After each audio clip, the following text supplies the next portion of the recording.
إن الحمد لله نحمده ونستعينه ونستغفره ونؤمن به ونتوكل عليه ونعوذ بالله من شرور أنفسنا ومن سيئات أعمالنا من يهده الله فلا مضل له ومن يضلل فلا هادي له وأشهد أن لا إله إلا الله وحده لا شريك له وأشهد أن سيدنا ومولانا محمدا عبده ورسوله المبعوث إلى الخلق كافة للناس أجمعين بشيرا ونذيرا وداعيا إلى الله بإذنه وسراجا منيرا لينذر من كان حيا ويحق القول على الكافرين. أما بعد أعوذ بالله من الشيطان الرجيم. بسم الله الرحمن الرحيم. يا أيها الناس اتقوا ربكم الذي خلقكم من نفس واحدة وخلق منها زوجها وبث منهما رجالا كثيرا ونساء واتقوا الله الذي تساءلون به والأرحام إن الله كان عليكم رقيبا. فقال تعالى في مقام آخر يا أيها الذين آمنوا اتقوا الله حق تقاته ولا تموتن إلا وأنتم مسلمون. ويا أيها الذين آمنوا اتقوا الله وقولوا قولا سديدا يصلح لكم أعمالكم ويغفر لكم ذنوبكم ومن يطع الله ورسوله فقد فاز فوزا عظيما. أما بعد فإن خير الحديث كتاب الله وخير الهدي هدي محمد صلى الله عليه وسلم وشر الأمور محدثاتها وكل محدثة بدعة وكل بدعة ضلالة وكل ضلالة في النار أو كما قال النبي صلى الله عليه وسلم. أعوذ بالله من الشيطان الرجيم. بسم الله الرحمن الرحيم. أم حسب الذين اجترحوا السيئات أن نجعلهم كالذين آمنوا وعملوا الصالحات سواء محياهم ومماتهم ساء ما يحكمون. وخلق الله السماوات والأرض بالحق ولتجزى كل نفس بما كسبت وهم لا يظلمون. أفرأيت من اتخذ إلهه هواه وأضله الله على علم وختم على سمعه وقلبه وجعل على بصره غشاوة فمن يهديه من بعد الله أفلا تذكرون. وعن ابي ذر رضي الله عنه قال النبي صلى الله عليه وسلم اني ارى ما لا ترون واسمع ما لا تسمعون. اتت السماء وحق لها ان تطيط وما فيها موضع 4 أصابع الا وعليه ملك ساجد. واني اعلم ولو تعلمون ما أعلم لضحكتم قليلا ولبكيتم كثيرا ولخرجتم إلى السعودات وما تلذذتم بالنساء على الفرشات تجأرون إلى الله سبحانه وتعالى. سب سے پہلے اللہ سبحانہ وتعالی کی ثنا جو تمام بندوں پر لازم اور ضروری ہے میں وہ کرتا ہوں کہ اللہ سبحانہ وتعالی کے لیے تمام تعریف و توصیف اور اسی کے حمد کے ترانے گاتا ہوں اور اسی کی تقدیس بیان کرتا ہوں اور اسی کی تنزیہ بیان کرتا ہوں کہ وہ اللہ سبحانہ وتعالی تمام عیوب و نقائص سے پاک ہے اور اس کی ذات والا صفات تمام بلندیوں پر اس سے بڑی بلند ہے. اور اللہ سبحانہ وتعالی اس کائنات کی اور زمین کے ذرے ذرے کی اور آسمان کے چپے چپے کی یہ گواہی ہے کہ اللہ سبحانہ وتعالی کی ذات ایک ایسی ذات ہے کہ جو ٹھکرائی نہیں جا سکتی اور جس کا انکار اور جس کی تردید نہیں کی جا سکتی. یعنی یہ ایسی حقیقت ہے جو حقیقت ناسعہ ہے یعنی چوتھے صورت کی طرح ظاہر و باہر ہے کہ اللہ سبحانہ وتعالی کی الوہیت اس کی ربانیت اور اس کی خدائی اور اس کی یکتائی اور اس کی وحدانیت کے گن زمین کی ہر چیز گاتی ہے. وَإِن مِّن شَيْءٍ إِلَّا يُسَبِّحُ بِحَمْدِهِ وَلَكِن لَّا تَفْقَهُونَ تَسْبِيحَهُ. اللہ نے جس کے بارے میں ارشاد فرمایا کہ زمین کا ذرہ ذرہ اور زمین کی ہر ایک چیز اللہ سبحانہ و تعالیٰ کی حمد گاتی ہے اور حمد میں ترانے پیش کرتی ہے اور اسی کے سامنے وہ جھکی ہوئی ہے اور وہ عبادت کو اپنے انداز میں کرتی ہے وَلَكِنْ لَا تَفْقَهُونَ تَسْبِيحَهُمْ لیکن انسانوں کو کبھی وہ ادراک وہ بصیرت وہ فہم وہ تفقہ وہ عقل وہ خرد تم کو نہیں دی گئی ہے کہ تم ان کی تسبیح کو سمجھ سکو وَلَكِنْ لَا تَفْقَهُونَ تَسْبِيحَهُمْ اور اللہ سبحانہ و تعالیٰ ہی ہم سب کا خالق و مالک ہم سب کا پالنہار ہم سب کا پروردگار ہے اور اللہ سبحانہ و تعالیٰ ہی ہم سب کا مالک خالق حاکم اور فرما روا بادشاہ اور مالک ہے اور وہ کہنا ایسا فرما روا ہے کہ جس کی فرما روائی تمام دنیا پر محیط ہے تمام آسمانوں پر محیط ہے اور دنیا کے علاوہ جتنے بھی عالم اللہ سبحانہ و تعالیٰ نے پیدا فرمائے ہیں سب پر وہ پوری طرح قابض ہے وہ مختار مطلق ہے یعنی اس کی خدائی میں اور اس کی یکتائی میں اس کی سلطنت میں اس کی بادشاہی میں کوئی بھی شریک و سہیم اور ساجی نہیں ہے لیس کمثلہ شیء اور اللہ سبحانہ و تعالیٰ نے اپنے بارے میں بیان فرمایا کہ اللہ سبحانہ و تعالیٰ کے جیسا کوئی بھی نہیں ہے اور جیسی کوئی چیز ہے ہی نہیں ہے تم تصور نہیں کر سکتے اور اپنے عقل و خیال گھوڑے دوڑاؤ بھی لیکن اس تک پہنچ نہیں سکتے ہو لیکن اللہ سبحانہ و تعالیٰ نے جو اپنے بارے میں بتلایا ہے بس وہاں جب قرآن و سنت کی ہدایت رہنمائی پر تمہیں اکتفا کرنا ہے اور اللہ اور تمام انبیاء علیہ السلام کا اس موقع پر بھی ذکر خیر کرتا ہوں اور انہیں اپنی دعاؤں میں یاد رکھتا ہوں اور ان پر اللہ سبحانہ و تعالیٰ سے دعا کرتا ہوں کہ صلاۃ و سلام نازل ہو اور اللہ سبحانہ و تعالیٰ انہیں اعلیٰ علیین میں جگہ عطا فرمائے اور سب سے آخری نبی ہم سب کے نبی تمام انسانوں کے نبی جناب حضرت محمد مصطفیٰ صلی اللہ علیہ وسلم پر خاص طور سے اللہ سبحانہ و تعالیٰ اپنی کرم فرمائی کے جلوے اور اپنی کرم فرمائی کے مظاہر فرمائے میں اس تمہید کے بعد اپنے اصل ٹاپک اور موضوع کی طرف آتا ہوں آج کا جو ہمارا گفتگو کا موضوع ہے وہ گفتگو کا موضوع ہے جہنم اور اس کی ہولناکیاں اور جہنم اور اس کے حقدار لوگ اللہ سبحانہ و تعالیٰ نے قرآن و سنت کے ذریعے تمام انسانوں تک یہ پیغام پہنچا دیا کہ اللہ سبحانہ و تعالیٰ کی زمین پر اور اس کی دھرتی پر کس طرح رہنا ہے اور کس طرح زندگی گزارنا ہے پھر اللہ سبحانہ و تعالیٰ نے ہر ایک انسان کے اندر ایک مادہ خیر و شر رکھا ہے یعنی فَأَلْهَمَهَا فُجُورَهَا وَتَقْوَاهَا اللہ سبحانہ و تعالیٰ نے جس کا اظہار فرمایا سورہ لیل میں کہ اللہ سبحانہ و تعالیٰ نے انسان کو پیدا فرمایا وَنَفْسٍ وَمَا سَوَّاهَا ہم نے انسان کو تسمیہ دیا اور صورتیں بخشی اور الگ الگ انداز میں پیدا کیا لیکن سب کے دلوں کے اندر ایک مادہ خیر و شر رکھا کہ انسانوں کو تمیز دی عقل دیا ادراک صلاحیت دی وہ جوہر بخشا جس سے انسان سمجھ سکے یہ حق ہے یہ باطل ہے یہ اچھا ہے یہ برا ہے یہ دن ہے یہ رات ہے یہ اچھائی ہے یہ برائی ہے اللہ سبحانہ و تعالیٰ نے فرمایا فَأَلْهَمَهَا فُجُورَهَا وَتَقْوَاهَا ہم نے انسانوں کے اندر خود ان کے دلوں کے اندر اور ان کے حلیے کے اندر ہم نے یہ مادہ خیر و شر اور تمیز رکھی جس سے وہ انسان پہچان سکے کہ اللہ سبحانہ و تعالیٰ کی ربانی ہدایات کیا ہے اور اللہ سبحانہ و تعالیٰ کی مرضیات پر چلنے کا انجام کیا ہوگا اور اللہ سبحانہ و تعالیٰ نے اپنی توحید کے اور اپنی یکتائی کے اور رسول اکرم صلی اللہ علیہ وسلم کی صداقت کے بہت سارے دلائل اللہ سبحانہ و تعالیٰ نے قرآن کریم میں دیے اور اپنی وحدانیت کے دلائل روشن دلائل پوری دنیا میں بکھیر دیے یعنی اللہ سبحانہ و تعالیٰ کو پہچاننا چاہے تو اس کی قدرتوں سے پہچانو اور اس کی حکمتوں سے پہچانو اس کی دنیا سے پہچانو اس کی تخلیق سے پہچانو اس کے جلال اس کی قدرت اور اس کی کرم فرمائی سے پہچانو اللہ سبحانہ و تعالیٰ نے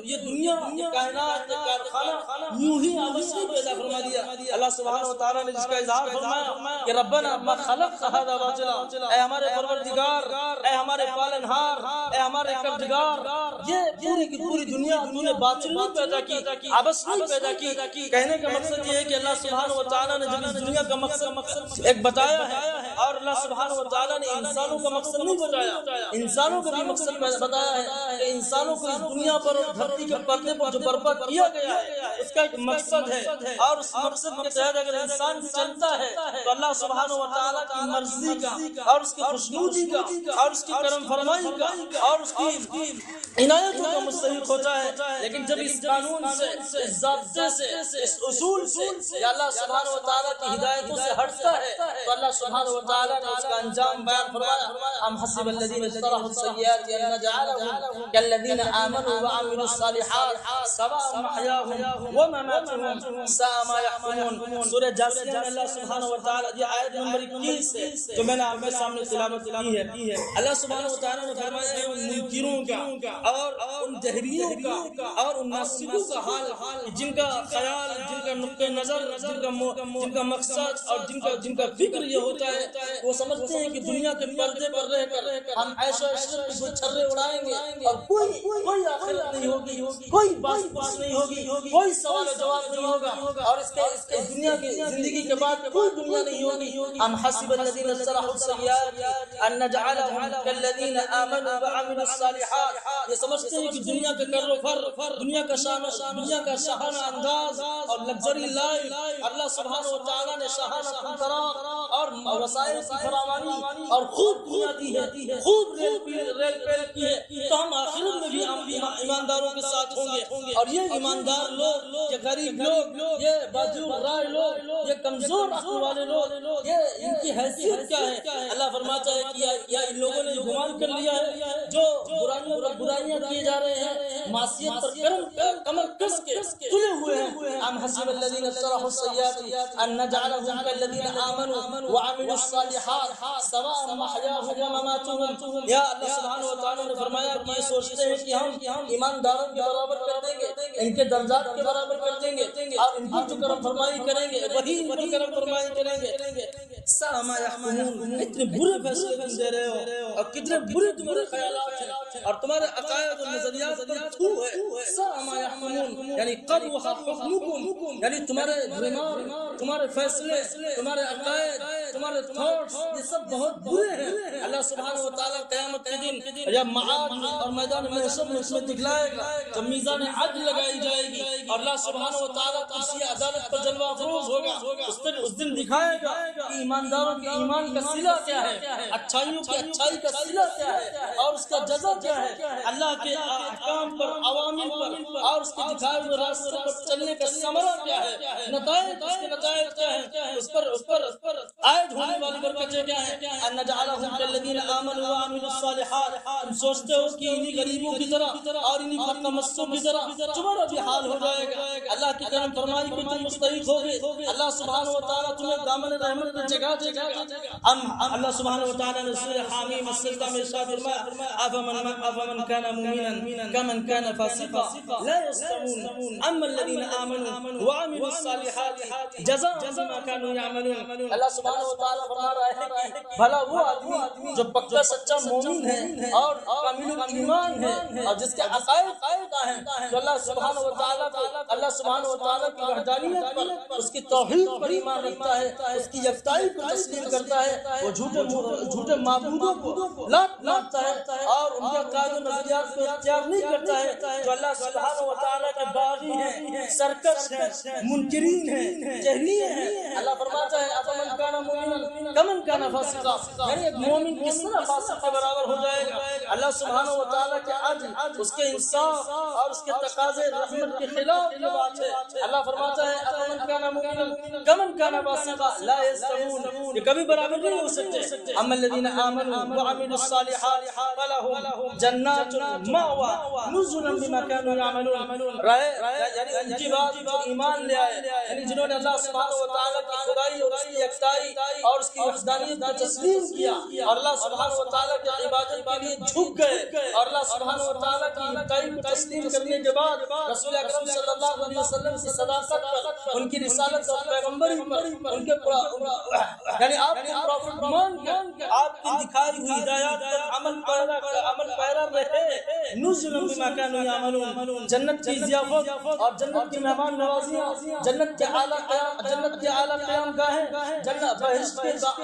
آرام دہ باغات ان کے لیے ہوں گے۔ فلهم جنات المأوى نزلا بما كانوا يعملون واما الذين فسقوا فمأواهم النار، اور رہے وہ لوگ جو اللہ سبحانہ و تعالیٰ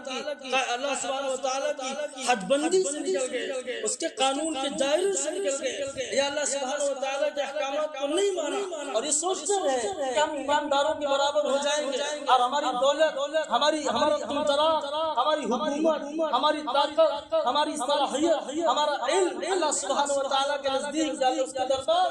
ہمیں بچا لے گا، ہم وہاں بھی فائق ہوں گے، برتر ہوں گے۔ جو آج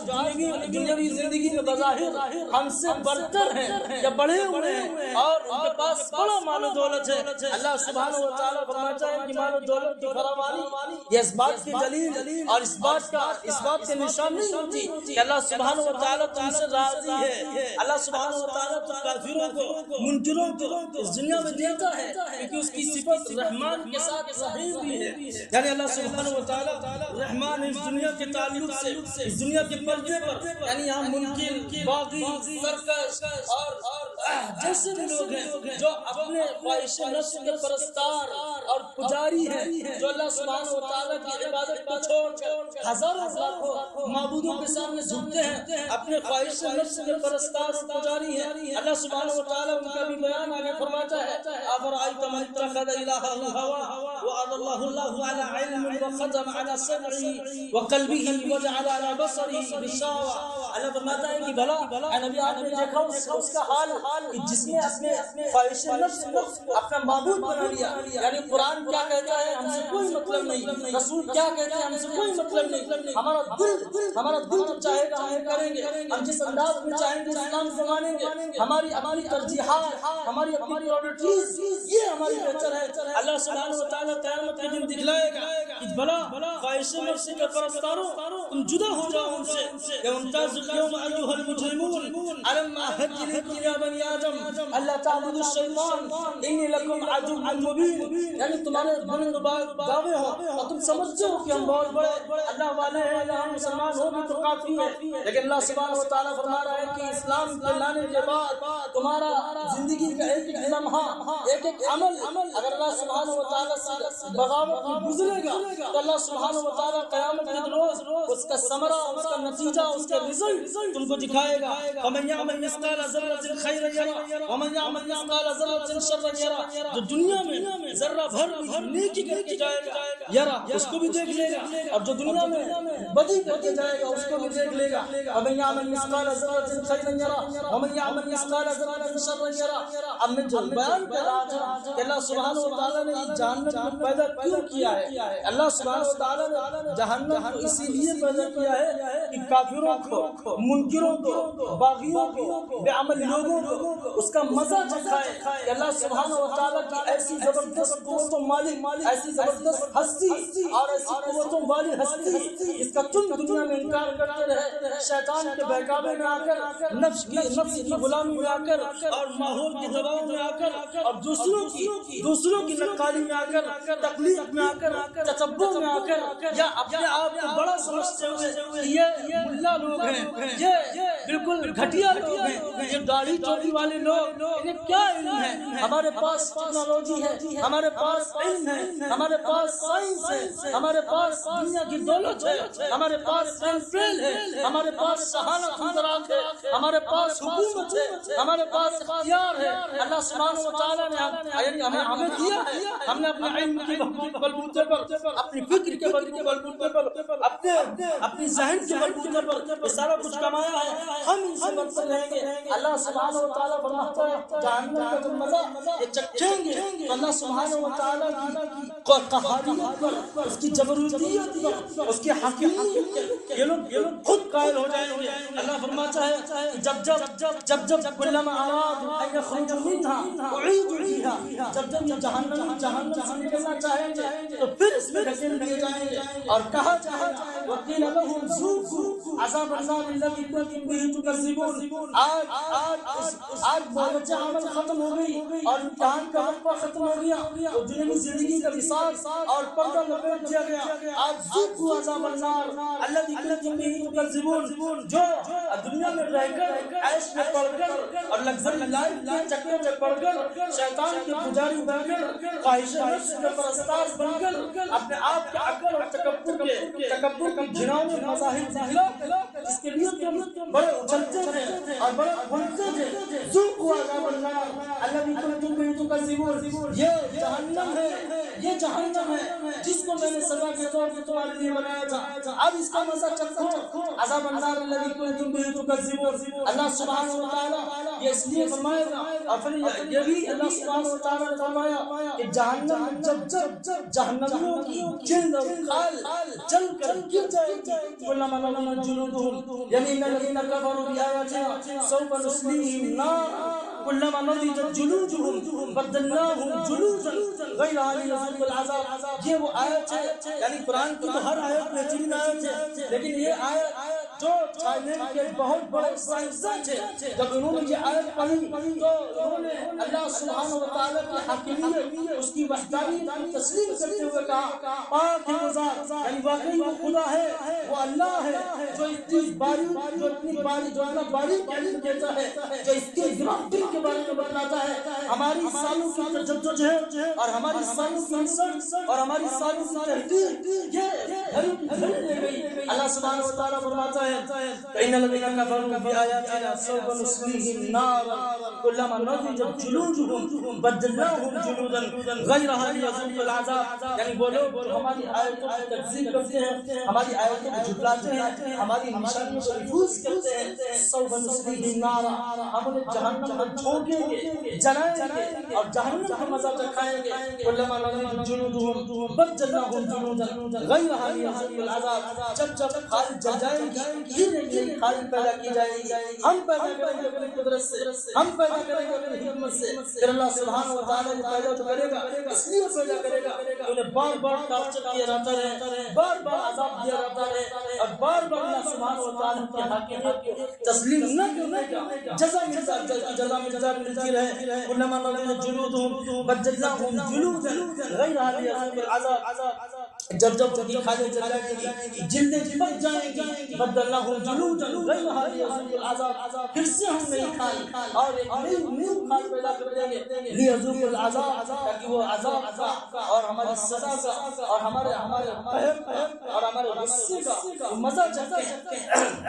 ڈر کے روایت ہے اس کو پڑھ کر انسان ایمان قبول کر لیتا ہے لیکن ہم مسلمان اور خاص طور سے ہمارے بھائی اور بہت سارے لوگ اسلام قبول کر چکے ہیں انہیں نہ قرآن سے مطلب ہے نہ قرآنی آیات سے مطلب ہے نہ رسول اکرم صلی اللہ علیہ وسلم کی احادیث سے مطلب ہے نہ رسول اکرم صلی اللہ علیہ وسلم کی اتباع سے مطلب ہے وہ قرآن کو بس حقیقت میں لیتے ہیں اور نسخہ شفا کے طور پر نسخہ کیمیا کے طور پر ایک اصول ضابطے کا قانون کی کتاب سمجھ کر نہیں لیتے وہ سمجھتے ہیں کہ بس یہ برکتوں والی کتاب ہے یہ پڑھ لی جائے گی کسی اچھے فنکشن پر اور دکان کے افتتاح پر مکان بنا لیں گے تو پڑھ لیں گے اللہ سبحانہ و تعالیٰ نے جو حقائق بیان فرمائے ہیں اس کے بارے میں ارشاد فرمائے کہ ھذا بصائر للناس یہ عقل دماغ کو کھولنے والی نصیحتیں ہیں اور انسانوں کو دہلا دینے والی نصیحتیں ہیں وہ دلائل ہیں جو انسان کے لیے بصیرت افروز ہے ایمان افروز ہے جو انسان کے اندر کبھی پیدا کرتے ہیں یعنی جو اللہ سبحانہ و تعالیٰ کے خوف سے ڈرتے ہیں جنہیں معلوم ہے کہ اللہ سبحانہ و تعالیٰ کی ذات کیسی ذات ہے جنہیں معلوم ہے کہ اللہ سبحانہ و تعالیٰ کا قہر کیسا قہر ہے جنہیں معلوم ہے کہ اللہ سبحانہ و تعالیٰ کا غضب کیسا غضب ہے وہ جانتے ہیں کہ اللہ سبحانہ و تعالیٰ کی قہاریت کیا ہے اس کا جبروت کیا ہے اس کا جلال کیا ہے اس کا تمطلات کیا ہے اس کی حکومت کیا ہے اس کا پاور اور طاقت کیا ہے اور اس کی شان ریاضی کیا ہے اس کی شان جلال کیا ہے اور شان سندرہ کیا ہے وہ سمجھتے ہیں اور باقی قرآن کریم کو نہیں ماننے والے کہ گویا نہ ماننے والے ہیں یعنی عمل نہ کرنے والے اور ایک کہہ کر جھٹلا دینے والے دونوں ایک ہی طرح کے لوگ ہوئے یعنی ہم کہہ رہے ہیں قرآن کو نہیں مانتے نعوذ باللہ تو ہم بھی قرآن نہ ماننے والے ہوئے ایک ہم کہہ رہے ہیں کہ ہم قرآن کو مانتے ہیں اور اس کے بعد قرآن کو لپیٹ کر ہم تاج میں سجا کر الماری پر رکھتے اور اس سمجھے سے ہم بھی قرآن کو مانتے ہیں تو کل قرآن جب تمہارے خلاف ہمارے خلاف جب کیا کرو گے جب یہ معجزہ عمل میں ختم ہو جائے گی اسی لیے اللہ سبحانہ و تعالیٰ نے فرمایا وَأَنذِرْهُمْ يَوْمَ الْحَسْرَةِ إِذْ قُضِيَ الْأَمْرُ اے نبی آپ نے ڈرائیے اس دن سے جو حسرت کا دن ہوگا حسرت کا ندامت کا نہیں حسرت کا دن ہوگا۔ علماء نے لکھا ہے کہ ندامت اور حسرت میں کیا فرق ہے؟ ندامت اس کے بعد تلافی ہو سکے، اس کا تدارک ہو سکے، یعنی ایسے اعمال انسان کر سکے جس سے اسے معافی مل سکے، لیکن حسرت اور افسوس آخری درجے کا وہ افسوس ہوگا، اس کے بعد تدارک کرنے کا اور اس کے بعد اس کی اصلاح کرنے کا انسان کو موقع نہیں دیا جائے گا۔ وَأَنزِلْهُمْ يَوْمَ الْحَسْرَةِ إِذْ قُضِيَ الْأَمْرُ، اللہ سبحانہ وتعالیٰ نے بیان فرمایا کہ نبی نے لڑائی حسرت کے دن سے إِذْ قُضِيَ الْأَمْرُ، جب معاملہ لپیٹ دیا جائے گا اور سب کا فیصلہ کر دیا جائے گا، قوم بھی غفلت میں وهم لا يؤمنون، آج کیوں غفلت میں پڑے ہوئے ہیں، آج یہ کیوں غفلت کی چادر اوڑھے ہوئے لیٹے ہوئے ہیں، یا آج کیوں بے حس بنے ہوئے ہیں اور ایمان قبول نہیں کرتے، اسلام کے تقاضوں پر عمل کیوں نہیں کرتے، ایمان کے احکام کو کیوں نہیں مانتے، رسول اکرم صلی اللہ علیہ وسلم کا نام لینے کے باوجود بھی ان کے احکام کی اتباع کیوں نہیں کرتے، اپنے خواہش نفس کے غلام، اپنے خواہش نفس کے پرستار اور پجاری بن کر گھومتے ہیں اور بڑے شان سے گھومتے ہیں۔ آج دنیا کی چند روزہ زندگی پر تمہیں بڑا ناز ہے، لیکن اللہ سبحانہ وتعالیٰ کل اس کا بدلہ اس کی جزا دے گا، تو تم بھی دیکھو گے کہ اللہ سبحانہ وتعالیٰ کی ذات کیسی ذات ہے۔ میں زیادہ بات کو نہ کرتے ہوئے میں یہی اللہ سبحانہ وتعالیٰ سے دعا کروں کہ اللہ سبحانہ وتعالیٰ اپنے قرآن کریم کے معانی کو، اس کے مفاہیم کو سمجھنے والا بنائے اور اس کے تمام احکامات پر عمل کرنے والا بنائے۔ اللہ شیطان کے اور دنیا کے فریب سے اور دنیا کی ملمہ سازیوں سے اور شیطان کے ہتھ کنڈوں سے اور برے لوگوں کی برائی سے اور حاسدین کے حسد سے ہمیں بچائے اور صراط مستقیم کے اقتضاء کو، تقاضوں کو پورا کرنے والا بنائے اور اللہ کے نبی صلی اللہ علیہ وسلم کی ذات کا احترام کرنے والا، قرآن کریم کو قرآن سمجھنے والا اور اس کے معانی کو، اس کے حقائق کو، اس کے بصائر کو، اس کے دلائل کو سمجھنے والا بنائے اور اللہ سبحانہ وتعالی ہمیں سچا پکا مومن بنائے، ایک بنائے، نیک بنائے۔ اقول قولی هذا واستغفر الله لي ولكم ولسائر المسلمين من كل ذنب